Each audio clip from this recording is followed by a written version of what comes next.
On est le 15 mai ou le 14 mai, un truc comme ça, enfin bref, sur la Terre de Feu.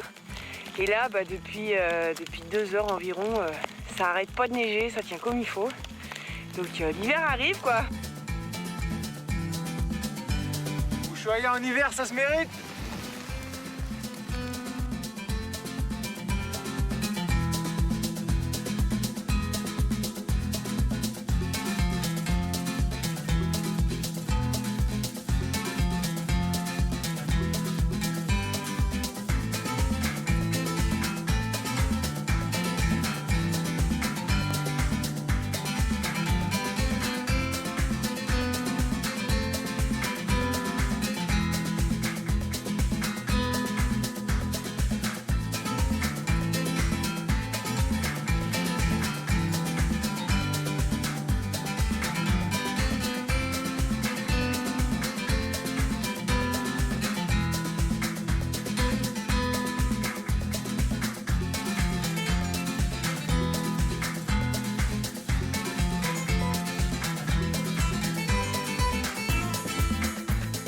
Un détour forcé au Chili nous permet de voir que la steppe chilienne n'est hélas que la prolongation de la steppe argentine.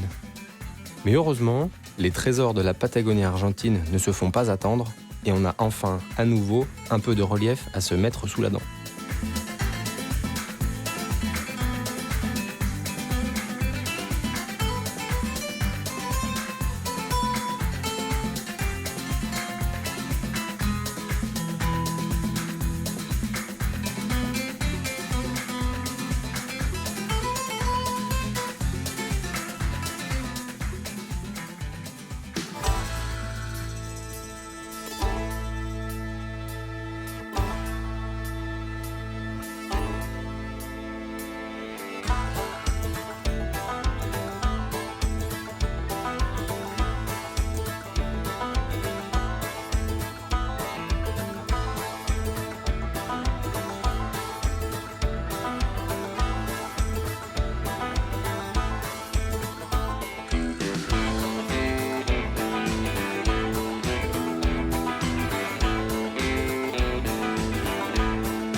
Il faut bien 2 jours de trek intense pour tutoyer ces monuments granitiques qui ont fondé les mythes argentins de l'alpinisme et de la grande voie.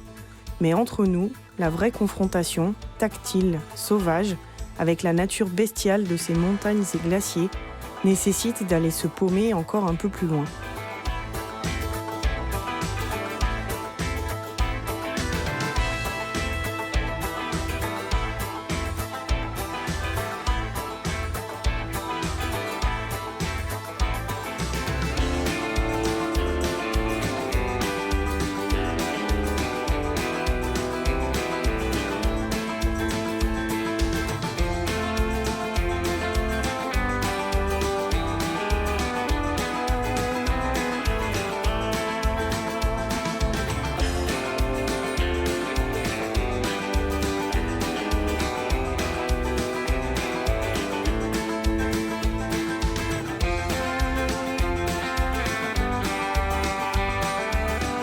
L'accès au Campo de Hielo Sur, comprendre le champ de glace continental sud, se mérite. Il s'agit de la 3e plus grande étendue de glace de la planète, après le Groenland et l'Antarctique. 16 800 km² de glace, rochers, crevasses, en mouvement permanent.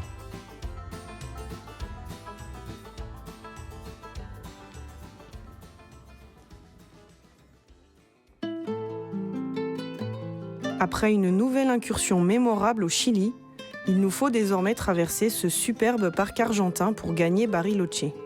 Encore un exemple de conservation de la nature et de la pureté que peut dégager la Patagonie, où l'eau et la glace sont définitivement omniprésentes. Les hauteurs de Bariloche, c'est un énorme coup de cœur. Autant la ville ne nous a pas emballés, comme souvent en Argentine, autant le lac, ses eaux turquoises, ses îles parsemées d'arbres endémiques parfois millénaires et surplombées de glaciers majestueux en font un endroit vraiment unique. Mais il faut composer avec cette satanée pluie vraiment tenace. Pour vous situer, le climat de la zone, c'est le Jura en pire.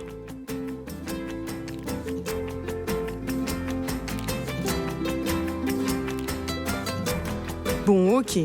Là, vous voyez ces paysages surréalistes qui défilent dans un sens, dans l'autre. Mais on est où ? En fait, on vous balade en zigzags andins.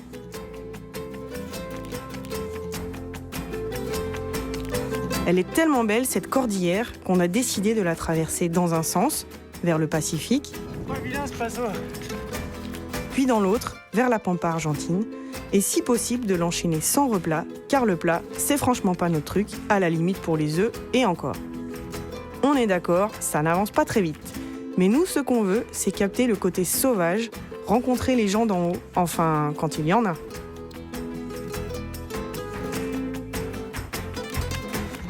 Cette petite bicoque bleue, c'est un refuge gratuit, car ici, sous les pentes de l'Ojos del Salado, point culminant de la zone à presque 6900 mètres, trop de gens se sont fait prendre et ont péri dans des tempêtes de neige.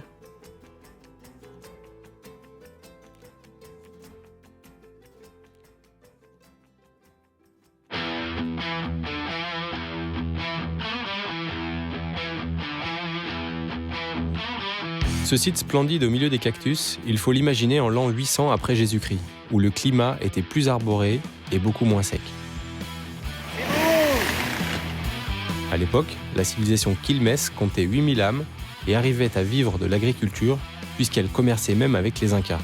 Coriaces, ils ont fini, comme beaucoup, assiégés par les Espagnols au XVIIe siècle.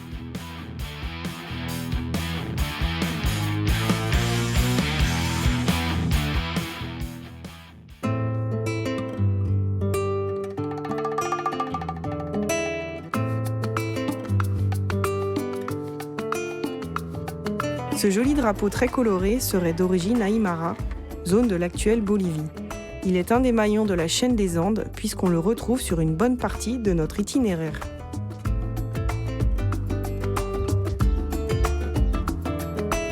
Dans le canyon de Purmamarca, la montagne aux 7 couleurs nous expose 600 millions d'années en un coup d'œil.